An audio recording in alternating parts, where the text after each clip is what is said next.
বিশ্বাসঘাতকরা অংশগ্রহণ করে এমন পরিস্থিতি সৃষ্টি করে যে তখন তার জীবন বিপন্ন হওয়ার মতো পরিস্থিতি হয় বলে তার নিরাপত্তার দায়িত্বে নিয়োজিত যে বাহিনী ছিল তারা সেটা অনুধাবন করে তাকে প্রোটেকশন দেওয়ার জন্য সরকারি প্রোটোকল অনুসারে সরকারি প্রোটেকশনে সরকারি বাহনে তাকে নিরাপদ জায়গায় নিয়ে যায়।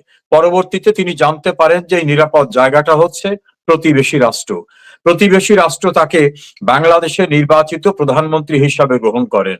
এই ব্যাখ্যাটা এই কারণে দিলাম যে তিনি পালিয়ে যান নাই, তিনি অন্য কোনো দেশে যান নাই। তার নিরাপত্তার দায়িত্বে নিয়োজিত থাকা বাহিনী তার জীবন রক্ষার্থে তাকে নিরাপদ জায়গায় নিয়ে গেছেন। ফলে নিরাপদ জায়গায় তাকে রেখে আসার পর তার স্ট্যাটাসটার কোনো চেঞ্জ হয়নি। তিনি প্রধানমন্ত্রী হিসাবে গিয়েছেন। সেই প্রধানমন্ত্রী লিগ্যাল কনস্টিটিউশনাল স্ট্যাটাসটাকে একসেপ্ট করি যে দেশে তাকে নিয়ে যাওয়া হয়েছে সেই দেশ তাকে প্রপারলি মর্যাদা দিয়ে তার যে প্রোটোকল মানে ওয়ারেন্ট অফ প্রেসিডেন্স বা রুলস অফ বিজনেস যেটা হয় সেভাবে তারা সেখানে রেখেছেন। এর পরবর্তীতে বাংলাদেশে হঠাৎ করে একটি অসাংবিধানিক ব্যক্তিত্ব ডক্টর ইউনূস, যার কোনো লিগ্যাল এন্টিটি নাই, তিনি ক্ষমতা দখল করলেন বা তাকে ক্ষমতার দায়িত্ব দেওয়া হলো। তিনি ক্ষমতা দখল করার পরে দীর্ঘদিন দুর্নীতি, অনিয়ম, মবক্রেসি, সকল প্রকার অন্যায়, অত্যাচার, অবিচার, রাহাজানি, সন্ত্রাস, নৈরাজ্য, খুন খারাপি করে তিনি একটা নির্বাচন করেছেন। সেই নির্বাচনের মধ্য দিয়ে বর্তমান সরকারকে তিনি তার পছন্দ অনুযায়ী একটা সরকার হিসেবে বসিয়েছেন। এই পরিস্থিতির ধারাবাহিকতা ইউনূস থেকে পর্যন্ত শেখ হাসিনাকে কিভাবে ডিসকোয়ালিফাই করা যায়, তাকে হত্যা করতে না পেরে একটা ক্যাঙ্গারু ট্রায়ালের মাধ্যমে তার বিরুদ্ধে একটি জাজমেন্ট দেওয়ানো হয়েছে, তাকে ডেথ সেন্টেন্স দেওয়া হয়েছে। সেই বিচারটা ছিল সম্পূর্ণ অবৈধ, অর্থাৎ ট্রাইব্যুনাল ফরমেশনটা অবৈধ, ট্রাইব্যুনালের বিচারক নিয়োগ অবৈধ, ট্রাইব্যুনালের প্রসিকিউশন লয়ার অবৈধ, ট্রাইব্যুনাল যাদের সাক্ষী নেওয়া হয়েছে তারা পক্ষ আশ্রিত ছিল। এভাবে একটা জাজমেন্ট দেওয়া হয়েছে তাকে। এই পরিস্থিতিতে তার সঙ্গে আমার দেখা হয়েছে ভারতের। আমার কাছে তাকে মনে হয়েছে তিনি সুস্থ, স্বাভাবিক এবং ভালো আছেন, তবে দেশের সামগ্রিক পরিস্থিতি নিয়ে তিনি উদ্বিগ্ন আছেন, তিনি উৎকণ্ঠায় আছেন যে বাংলাদেশে প্রায় 6 লক্ষ মামলা হয়েছে, 4 লক্ষ আওয়ামী লীগের নেতা কর্মী শুধু না, মুক্তিযুদ্ধের পক্ষের নেতা কর্মী সহ শিক্ষক, সাংবাদিক, বুদ্ধিজীবী, মুক্তিযোদ্ধা গ্রেপ্তার করা হয়েছে, কারাগারে নির্মম ভাবে মানুষকে মেরে ফেলা হচ্ছে, বাইরে মবক্রেসির দ্বারা মেরে ফেলা হচ্ছে, এক্সট্রা জুডিশিয়াল কিলিং হচ্ছে। এই যে ভয়ঙ্কর একটা পরিস্থিতি এবং মৌলবাদের যে উত্থান, এই সকল বিষয় নিয়ে তিনি উৎকণ্ঠায় আছেন, কারণ তার নেতৃত্বেই বাংলাদেশটা উন্নয়নের অগ্রযাত্রায় উন্নয়নের রোল মডেলে পরিণত হয়েছিল এবং মুক্তিযুদ্ধের চেতনাটাকে এস্টাবলিশ করা হয়েছিল। তার মুক্তিযুদ্ধের চেতনা তিনি নিয়ে গেছেন। এই সিনারিওতে তার সঙ্গে আমার দেখা হয়েছে, তিনি বলেছেন তিনি বাংলাদেশে ফিরে যাবেন, কারণ 30 লক্ষ শহীদের আত্মদানের মধ্য থেকে যে বাংলাদেশ, সেই বাংলাদেশ নিশ্চয়ই 71-এর পরাজিত শক্তি অথবা প্রতিক্রিয়ার শক্তির হাতে ধ্বংস হয়ে যেতে পারে না। তার ব্রত রয়েছে, তার টার্গেট রয়েছে, তিনি বাংলাদেশে যাবেন।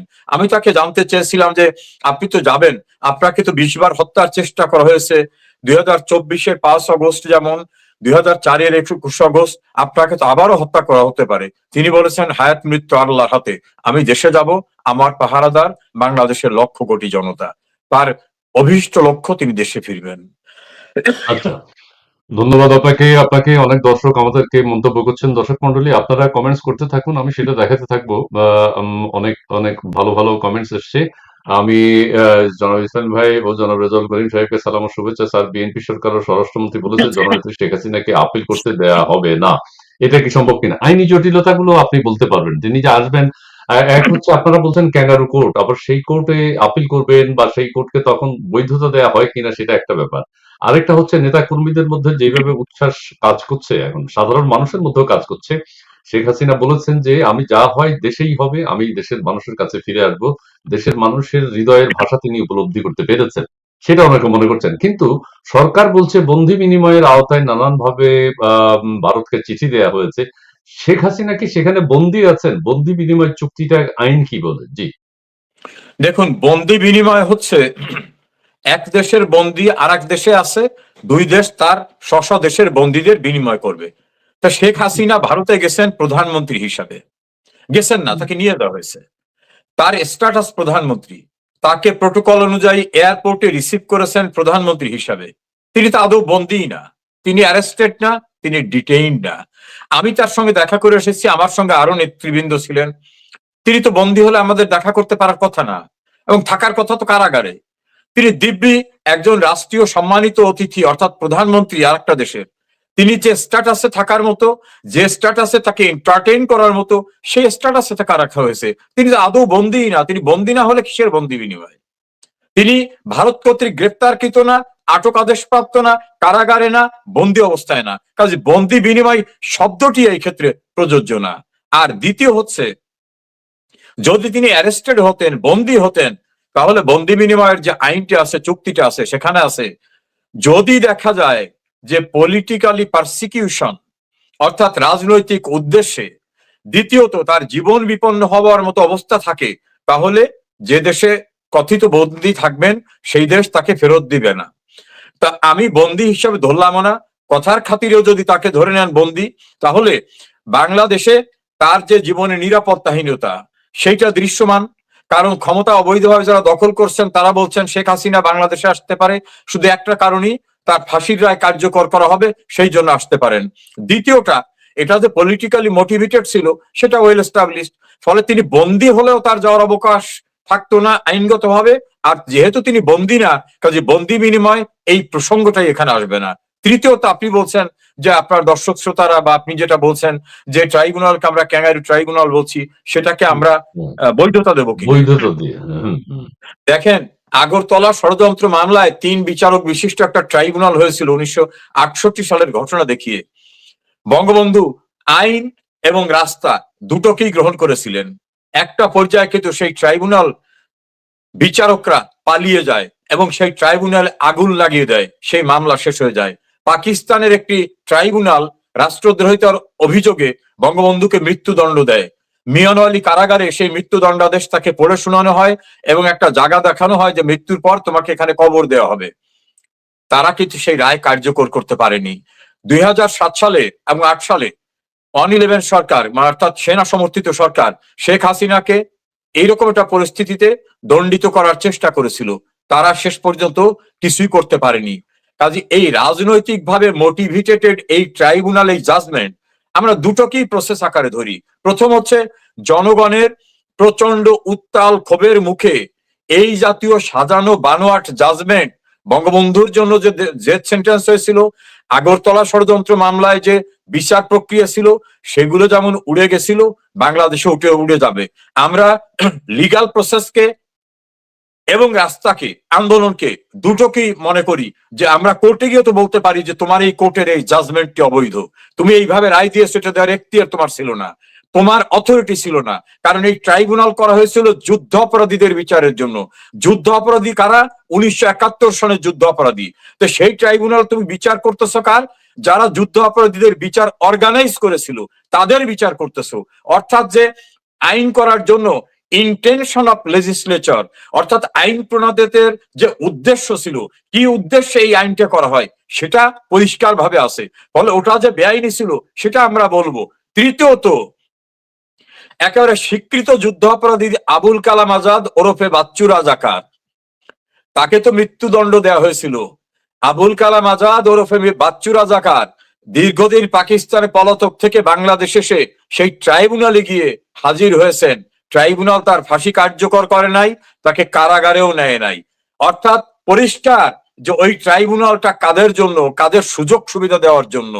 স্বীকৃত যুদ্ধ অপরাধীদের মৃত্যুদণ্ডাদেশ থাকা প্রাপ্ত ব্যক্তিকেও ট্রাইব্যুনালে হাতের মুঠায় পাওয়ার পরে কিছু হয় নাই, এটিএম আজাহারেরও কিছু হয় নাই। এরকম অনেক ঘটনা আছে। পরিস্থিতি বলে দেবে যে বাস্তবে কোন বিষয়টা এস্টাবলিশড হবে। আমাদের বিশ্বাস এই অবৈধ বিচার প্রক্রিয়া উড়ে যাবে, অবৈধ রাগ অকার্যকর হয়ে যাবে। ধন্যবাদ, ধন্যবাদ। আপনার দর্শক মন্ডলী আপনারা কমেন্টস করছেন, আমি পড়ছি না। আমি ব্যারিস্টার সমর রেজাউল করিম সাহেবের বক্তব্যটাই আপনাদেরকে বেশি শোনাতে চাই। উনি শেখ হাসিনার সাথে দেখা করেছেন ভারতে এবং তার যে অভিজ্ঞতা সেটাই আমরা একটু জানতে চাই। তার মানে আপনি যেটা বলছেন, আমাদের বর্তমান যে অ্যাটর্নি চিফ প্রসিকিউটর সাহেব আছেন এবং আমাদের বিশিষ্ট আইনজ্ঞ আসিফ নজরুল সাহেব যে 18 মাস ক্ষমতায় ছিলেন, তিনি বারবার বলেছেন যে শেখ হাসিনাকে বন্দি বিনিময়ের আওতায় ভারতকে চিঠি দেওয়া হয়েছে। তার মানে তিনি কি জানতেন না শেখ হাসিনা সেখানে বন্দী না, বন্দি বিনিময়ের কোনো প্রশ্নই আসে না, প্রশ্ন তো আসে না। যেহেতু বন্দী হলে ভারত যদি তাকে বন্দী করত, তাহলে বন্দী বিনিময়ের একটা ব্যাপার ছিল। সেই ক্ষেত্রে আসিফ নজরুলের ভূমিকাকে আপনি কিভাবে দেখেন, তখনকার ভূমিকা? আসিফ নজরুলকে নিয়ে আলোচনা যত কম করা যায় ইসমাইল ভাই ততই ভালো করেন। আচ্ছা, উনি হচ্ছেন সেই আসিফ নজরুল যিনি যুদ্ধ অপরাধীদের বিচারের জন্য শহীদ জননী জাহানারা ইমামের নেতৃত্বে গঠিত গণ আদালত প্রক্রিয়ার সঙ্গে জড়িত ছিলেন। উনি হচ্ছেন সেই আসিফ নজরুল তিনি কাগজপত্র সরিয়ে বিট্রাই করে বিদেশে এসে ডক্টরেট ডিগ্রি নিয়েছিলেন আমাদের সেই ট্রাইব্যুনাল প্রক্রিয়া থেকে পালিয়ে গিয়ে। উনি হচ্ছেন সেই আসিফ নজরুল তিনি যুদ্ধ অপরাধীদের দায় মুক্তি দেওয়ার জন্য এবং যুদ্ধ অপরাধীদের বিচার করার অর্গানাইজার যারা তাদের বিচার করার জন্য তিনি অবৈধ ক্ষমতা দখলদারের আইন উপদেষ্টা হয়ে আর একটি বিচার প্রক্রিয়া শুরু করেছিলেন। তিনি হচ্ছেন সেই আসিফ নজরুল যিনি বলেছিলেন ২৬ লক্ষ ভারতীয় বাংলাদেশে অবৈধভাবে কাজ করে। তাকে যখন সাংবাদিকরা বলল যে একজনের উদাহরণ দেন, তখন বললেন যে আমি যখন এই কথাটা বলছিলাম তখন তো আমি উপদেষ্টা ছিলাম না। তাহলে কি উপদেষ্টা থাকলে বাপের নাম একটা হবে আর উপদেষ্টা না থাকলে বাপের নাম আর একটা হবে? এই জাতীয় ভণ্ডদের নিয়ে আলোচনা যত কম করবেন তত ভালো হবে। আসিফ নজরুল স্বীকৃতভাবে একজন ঘৃণিত ব্যক্তি। তাকে যারা উপদেষ্টা করেছিল সেই এনসিপি লোকেরাই বলেছে তিনি একটা বাটপার। বাংলাদেশের বুদ্ধিজীবীরা বলছেন তার মতো সুযোগ সন্ধানী দুর্নীতিবাজ দ্বিতীয়টা নাই। একজন বিখ্যাত আইনজীবী এবং অবসরপ্রাপ্ত মেজর সরোয়ার হোসেন তিনি বলছেন আসিফ নজরুলের দুষ্কর্ম দুর্নীতি নিয়ে তিনি দুর্নীতি দমন কমিশনে রিপ্রেজেন্টেশন দিয়েছেন। কাজে আসিফ নজরুলরা জ্ঞানের বহরে যদি বলেন কিছুই জানে না, বাইরে বকবক করা ছাড়া আইনের সম্পর্কে তাদের ন্যূনতম কোনো ধারণা নেই। জি। জি, ধন্যবাদ, ধন্যবাদ। আমি আসিফ নজরুল বিষয়ে আর বলব না। ঠিক আছে? আসিফ নজরুল বিষয়ে আমি আর কোন প্রসঙ্গ তুলব না। যেহেতু তারা বন্দি বিনিময়ের আওতায় চিঠি দিয়েছে ভারতকে, সেটা কিভাবে দিল? আচ্ছা, দ্বিতীয় কথা হচ্ছে আপনি শেখ হাসিনাকে কেমন দেখেছেন, কিভাবে দেখেছেন? ইনি কি সুস্থ আছেন কিনা, মনোবল ঠিক আছে কিনা? সেটা যদি একটু দর্শকদেরকে বলেন। অনেকেই সেটা জানতে চায়। আমরা ওই আমেরিকা থেকে খবর আসে, ফ্রান্স থেকে খবর আসে শেখ হাসিনা মারা গেছেন। শেখ হাসিনার কথাগুলো এআই দিয়ে তৈরি করা। এই কথাটা আপনি যেহেতু স্বচক্ষে উনাকে দেখেছেন, আপনি একটু এক্সপ্লেইন করবেন। দেখুন, বঙ্গবন্ধু কন্যা শেখ হাসিনার সঙ্গে আমাদের 12 তারিখ দেখা হয়েছে। আমার সঙ্গে আরো 10-11 জন নেতা কর্মীরা ছিলেন, শিক্ষাবিদ ছিলেন, ডাক্তার ছিলেন। তিনি একেবারেই স্বাভাবিক আছেন। তার যে মানসিক অবস্থাটা সেটা আরো সুদৃঢ়। তিনি বাংলাদেশ নিয়ে উদ্বিগ্ন, উৎকণ্ঠিত। বাংলাদেশের উন্নয়ন কিভাবে ধ্বংস হচ্ছে এই বিষয়ে তার নলেজে আছে। কারণ এখন ডিজিটাল প্ল্যাটফর্ম সারা দুনিয়া, সমস্ত খবর তিনি রাখেন। তিনি একেবারে সুস্থ স্বাভাবিক আছেন। তার কথা বলতে, শারীরিকভাবে চলতে, আমাদের সঙ্গে তার মত বিনিময় করতে, আমাদের কথা শুনে জবাব দিতে কোনো জায়গায় তার ভিতরে ন্যূনতম কোনো জড়তা ছিল না। তিনি একেবারেই পরিপূর্ণভাবে সুস্থ স্বাভাবিক ভালো আছেন। বরং আমি বলবো তার অভিজ্ঞতার ভান্ডার আরো সমৃদ্ধ হওয়ার কারণে পূর্বের চেয়ে তিনি আরো বেশি প্রত্যয়ী, আরো বেশি দৃঢ়চেতা এবং তার পিতার নেতৃত্বে যে বাংলাদেশটি স্বাধীন হয়েছে ৩০ লক্ষ শহীদের আত্মদানের মধ্য থেকে, যে বাংলাদেশটা হিন্দু মুসলিম বৌদ্ধ খ্রিস্টানের অসাম্প্রদায়িক রাষ্ট্র, যে বাংলাদেশটা তার নেতৃত্বে ডিজিটাল বাংলাদেশ হয়েছে, যে বাংলাদেশে মানুষের কনস্টিটিউশনাল যে ফান্ডামেন্টাল ডিমান্ড অন্ন বস্ত্র বাসস্থান চিকিৎসা এটার যে ডেভেলপমেন্টটা তিনি করেছিলেন সেটা যে নষ্ট হয়ে যাচ্ছে সেটা নিয়ে তিনি উৎকণ্ঠিত। তিনি কিভাবে দেশে যাবেন, কিভাবে মানুষকে ঐক্যবদ্ধ করবেন, ঋত গৌরব কিভাবে পুনরুদ্ধার করবেন সে বিষয় নিয়ে তিনি কথা বলেছেন। যারা এআই দিয়ে তৈরি করা তারা কথা বলে, যারা বলে ওনার জড়তা এসে গেছে, উনি শারীরিকভাবে সুস্থ নাই, কেউ বলে ওনার দাফন হয়ে গেছে, এইগুলো হচ্ছে আমার মনে হয় এদের জন্মের কোনো ত্রুটি আছে। আমার মনে হয় এদের জন্মের ত্রুটি না থাকলে এত বড় জঘন্য মিথ্যাচার করতে পারে না। বঙ্গবন্ধু কন্যাকে আমি দেখে এসেছি, তিনি ভালো আছেন, সুস্থ আছেন, স্বাভাবিক আছেন। আচ্ছা, ধন্যবাদ, ধন্যবাদ। তথ্যটি আপনার কাছ থেকে জানতে পারলাম। আর আরেকটি বিষয় আমরা দেখতে পাচ্ছি ইউরোপ, আমেরিকা জুড়ে আওয়ামী লীগের নেতাকর্মী যারা আছে, ইংল্যান্ডেও তাই, তারা দেশে আসার একটা চিন্তা ভাবনা করছেন। তারা বলছেন যে বিমানে করে আসবেন। আবার শেখ হাসিনা কি সড়ক পথে আসবেন না বিমানে আসবেন সেটাও এখনো ঠিক নাই। সেটা কি পরিস্থিতি বলে দেবে কিনা। যারা প্রস্তুতি নিচ্ছেন তারা আসবেন এবং দেশেও আমি ২-১ জনকে বলতে শুনেছি যে অনেককে একসাথে যুক্ত হওয়ার, সাধারণ মানুষও যুক্ত হবে, আওয়ামী লীগের নেতা কর্মীরাও যুক্ত হবে। সেই ধরনের কোন প্রস্তুতি কি আপনাদের চলছে? নাকি তখনই যা হওয়ার হবে এরকম? দেখুন, আমরা তো প্র্যাকটিক্যালি একটা যুদ্ধের মধ্যে আছি। যুদ্ধ মানে সবসময় গোলাগুলি না।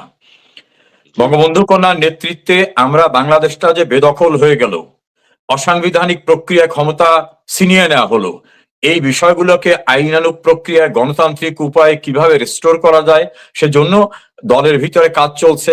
শুধু আওয়ামী লীগে না, যারা মুক্তিযুদ্ধের চেতনায় বিশ্বাস করেন, সে জাসদ হতে পারে, ন্যাপ হতে পারে, ওয়ার্কার্স পার্টি, জাতীয় পার্টি, ভ্যারাইটিস টাইপের পলিটিক্যাল অর্গানাইজেশন আছে, তারা সেভাবে কাজ করে। আমাদের একটা পলিসি আছে, এই পলিসিটা আমাদের সুপ্রিম অথরিটি হিসাবে বঙ্গবন্ধু কন্যা শেখ হাসিনা এবং আওয়ামী লীগের কেন্দ্রীয় কমিটি আছে, তারা ডিসাইড করছেন কিভাবে হবে। তো এই সিদ্ধান্তটা হয়েছে শেখ হাসিনা দেশে যাবেন, আমরা যারা বাইরে আছি আমরাও দেশে যাব।